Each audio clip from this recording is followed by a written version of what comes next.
This is also the most women that have ever been in Congress. The 116th Congress is between 23 and 24% women, so depending on which way you round. And as you can see, is of course the largest amount of women that have ever been in Congress by a pretty significant margin. So the amount has been increasing somewhat steadily for the last 100 years or so, and the biggest jump has happened in this most recent Congress, most likely a direct response to the policies of President Trump. When we compare average household wealth to the wealth of the representatives of that state, you see here that there is a massive discrepancy. So the tiny little dark green part is the average wealth of people in that state. Now it's so small because we're gauging in metrics of millions here to be able to accommodate the wealth of most representatives. So the representatives of Maine are incredibly wealthy, as you can see, and interestingly of Wyoming as well. Wyoming senator includes Dick Cheney's daughter. Interesting. So overwhelmingly, rich people go to Congress. Why is that? Because it's very expensive to run a political campaign for Congress. They say that to run for the United States House of Representatives, you need to have about $3 million minimum just to start. That doesn't mean that has to be your personal $3 million, but you have to be able to raise $3 million really quickly if you don't have it already, which means effectively you have to know a lot of rich people. And who knows rich people is other rich people. So predominantly, rich people go to Congress. We'll talk more about elections in our elections unit the week after next, and we will examine the reasons that money plays such a large role and why it's so expensive to run for Congress.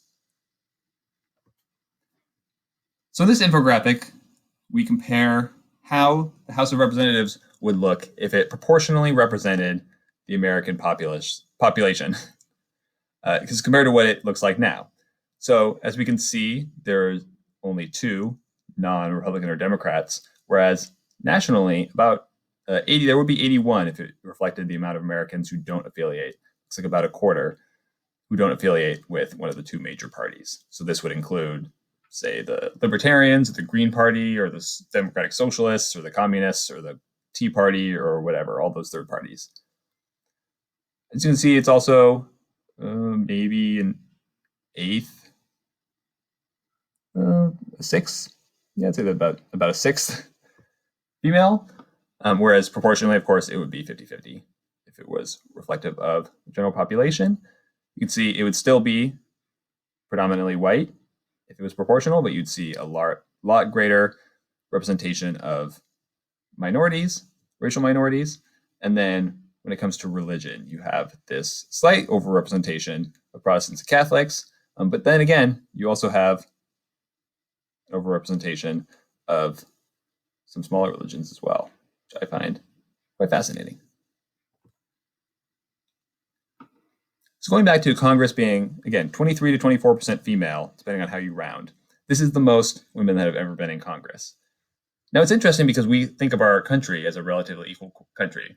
The notion of equality is not foreign to American values. However, when we talk about other countries compared to the United States, other countries, in some cases, have imposed legal quotas that say that the legislature has to be at least 50% female. Some examples would be Rwanda, I believe Bolivia as well have those stipulations.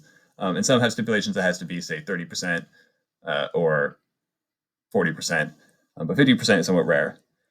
When we look at why females are underrepresented in Congress, again, the AP textbook gives us these reasons.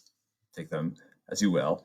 So fewer women run for Congress. This is true. Our society puts extra burdens on women when it comes to childcare and other responsibilities that prevent women from pursuing as ambitious goals as running for Congress, right? To run for Congress full time means you have to put aside other responsibilities.